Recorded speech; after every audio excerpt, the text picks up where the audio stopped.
Let's go. Let's get up. All right. What formation?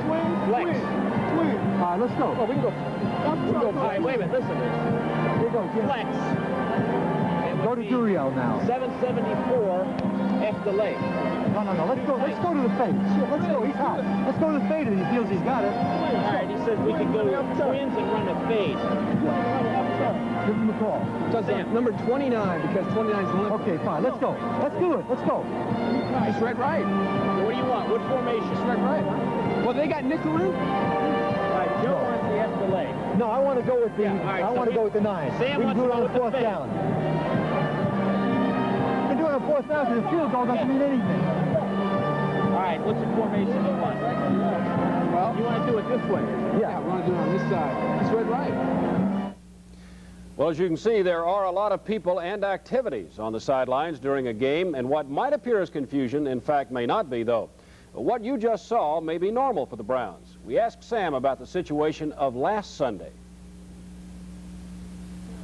You know, when Paul called the timeout, we had some dialogue on the sideline.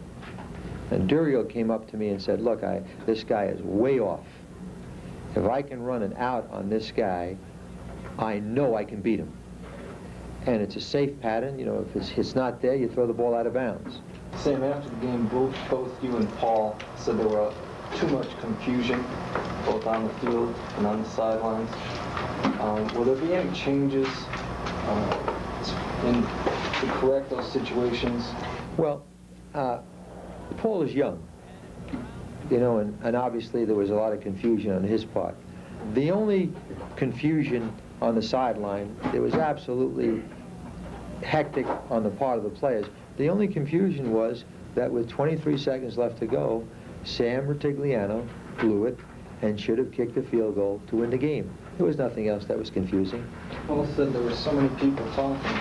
That's okay. That happens sometimes. I would tell you this, that I will do something about that, because that tends to take away from the concentration in terms of making a decision. But I've been in those situations before, because I've always utilized ideas and people around me, but in the final analysis, I've always made what I thought was the correct decision.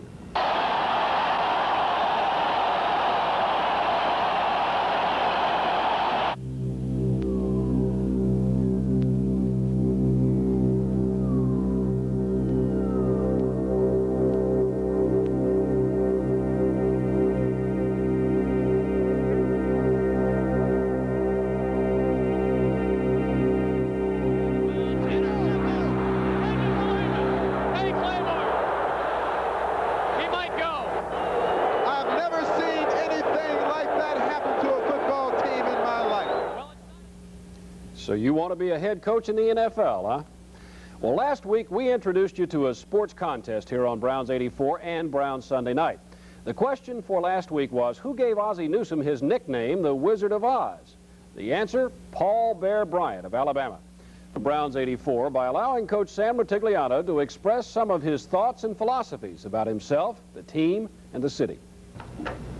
You know, my feeling about it is I didn't think I was quite as good as everybody thought I was in 1979 and 80 when I was the Coach of the Year, and very frankly, I don't think I'm quite as bad as everybody thinks I am today. I can understand the fans' frustration, but I could also want a little bit more understanding from the area of communication, because I think this team belongs to the city of Cleveland.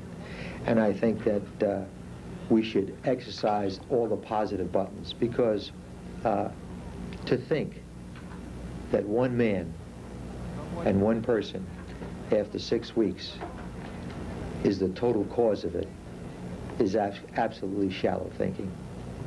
And I think a lot more of this town, and I think we would all be a heck of a lot better off if we were more positive about it. Because let me tell you something, I am good for the city of Cleveland, both as a coach and as a person.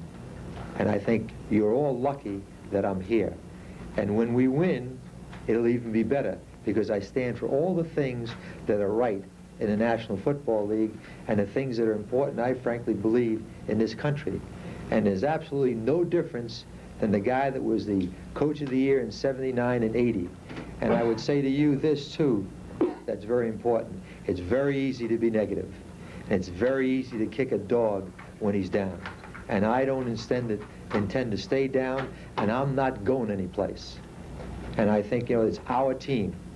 And we'd all be a heck of a lot better off with the fans and everybody if we just look at some of the brighter things about this football team, in spite of the fact that we're 1-5. Well, after the Jets game, let's hope we're 2-5.